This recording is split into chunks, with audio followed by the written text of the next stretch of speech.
isa to sa mga sikat din na mga kanta sa kapanahonan namin sa high school. Sige by 6Cyclemind. So tuturo ko yung lead. So bass guys ha, sa pagka sipra ko sa pakikinig ko sa kantang to. Okay, so let's start.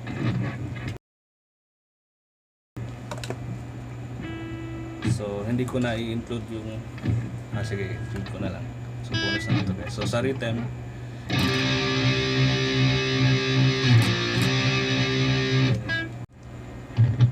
and yung sa lead naman, lead guitar niya is ganito guys.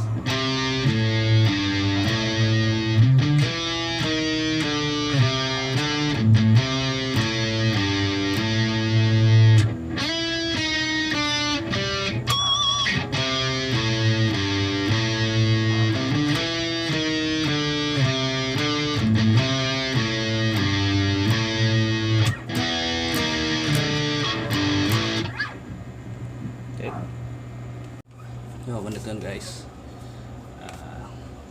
Third fret.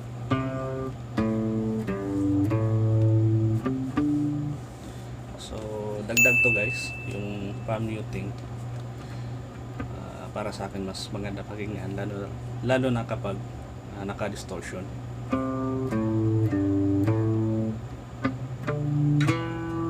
So palm mute itong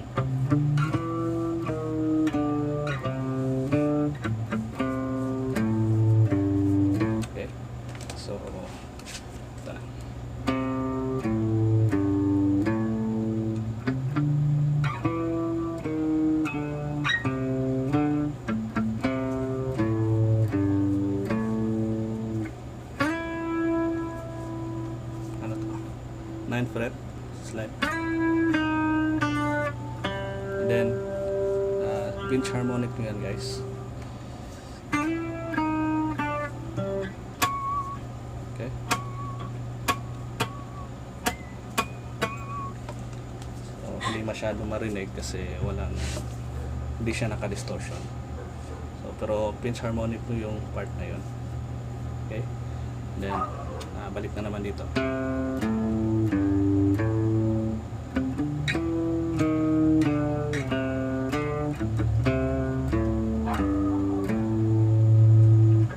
E,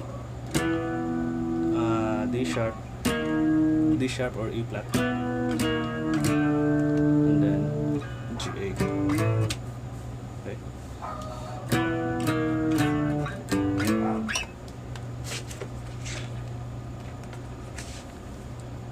So yung sa verse niya guys, yung iba, yung chords nila is C, G, A, since power chords nito guys, then F. Pero pag sinasabayan mo siya, yung chords niya is parang ganito.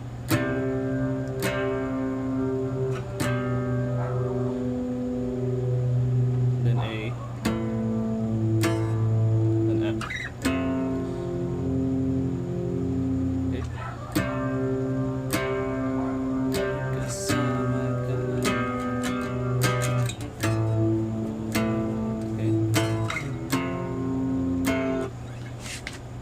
Yun yung chord ko guys. Sige, hindi ko alam anong tawag nito.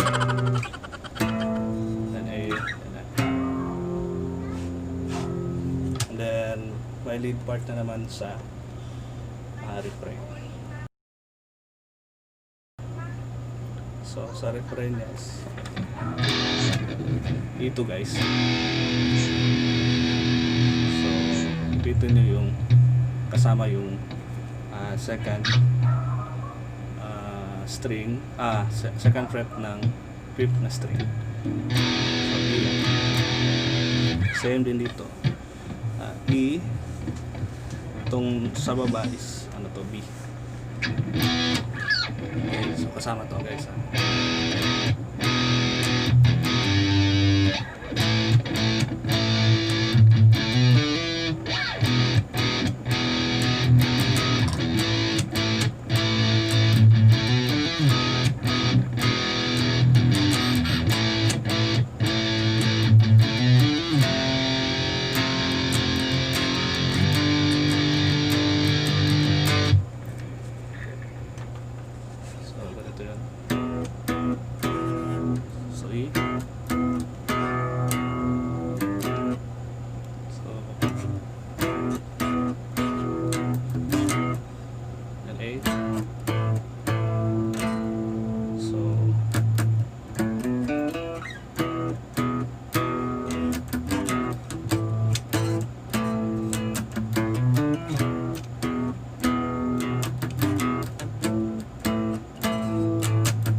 mapapractice nyo yung may palm muting guys, mas maganda siya pakinggan.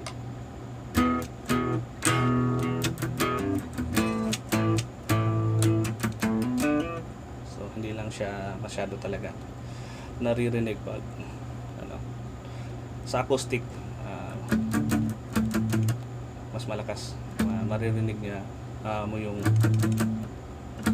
pa-mute. Pero sa gitara, pag wala, sa electric guitar na walang distortion, okay.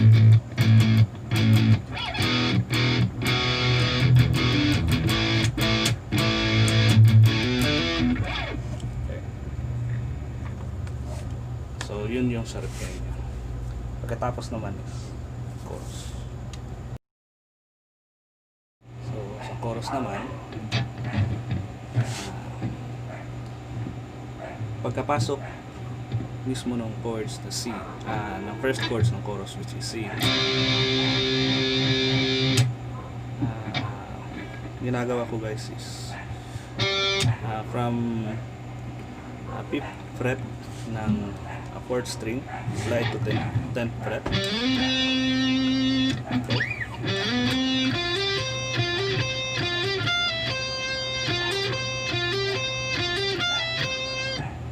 So dalawang beses since may break doon. Okay. Slide na naman.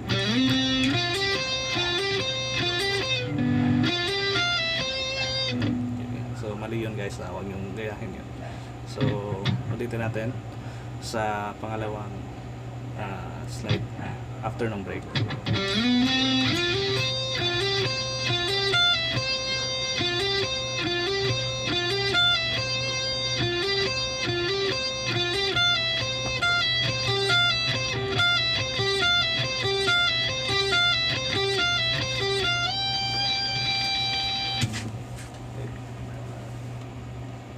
So, ganito yan.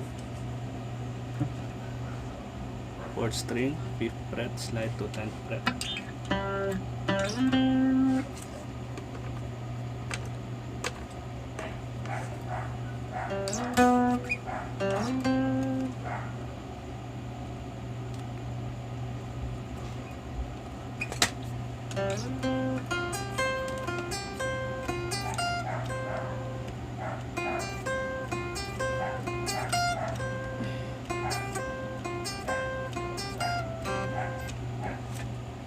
So, lagyan na lang natin ng konting chorus. So, from the start.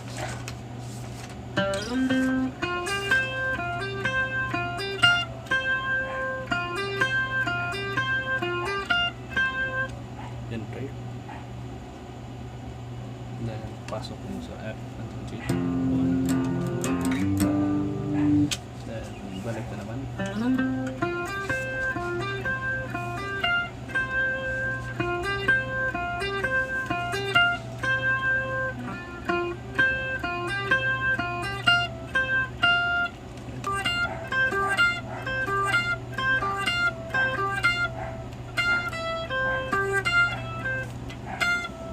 Parang ganito. Hammer off lang.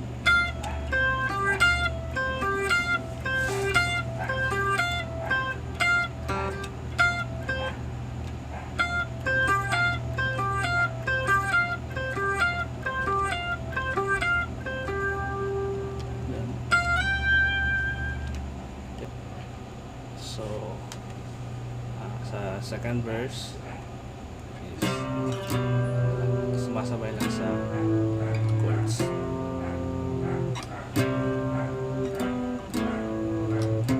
Okay. And sa refrain, same pa rin. And sa chorus naman is ganun pa rin. So ang mangyayari lang is after nung sa chorus is papasok na yung guitar solo. So ang ituturo ko na lang is yung sa last part ng chorus, and then pasok na din yung guitar solo. Okay.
starts sa 5th fret. So gamit yung pang-muting guys.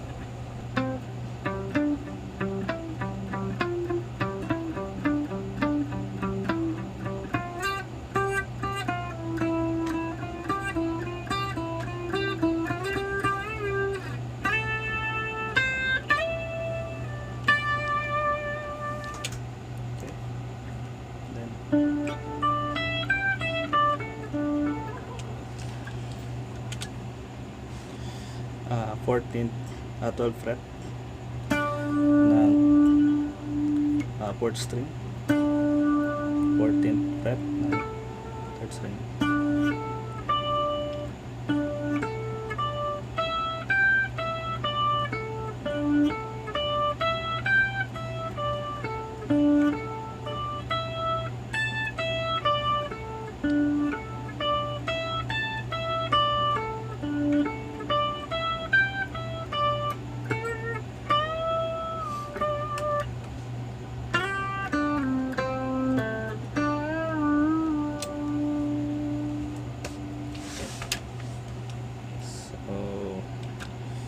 Sa dito na part sa ng solo.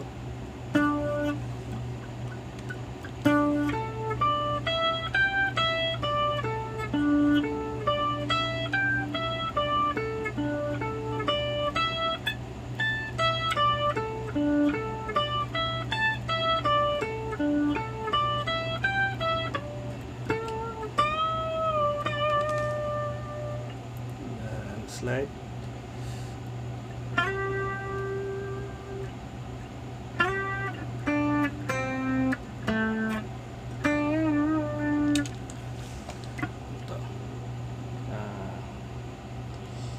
Sixth fret, slide to 8th fret ng 2nd string.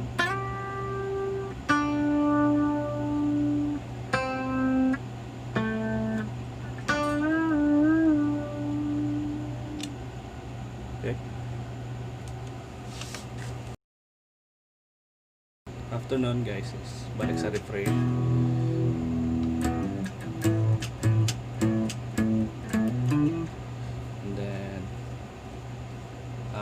After ng refrain is my break. Guitar na.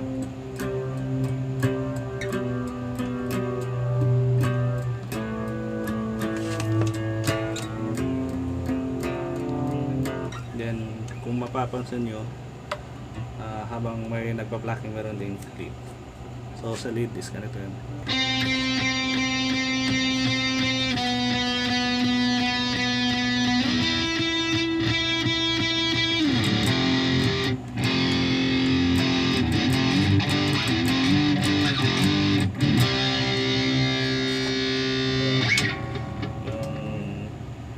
Solo, adlib naman while tinutugtog yung chorus. So yun lang yun guys, palit-ulit lang.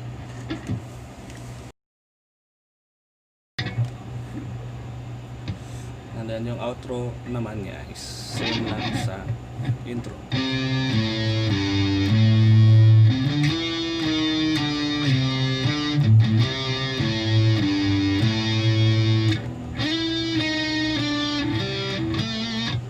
Dito lang is wala na yung pinch harmony.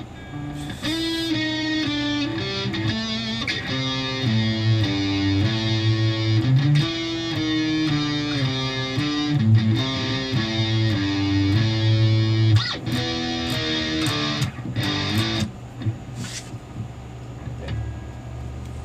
So yun na yun guys. So I hope may natutunan na naman kayo. And then wag lang like guys, please subscribe naman, and then click na rin yung notification bell since marami pang kanta na ituturo ko guys sa bass.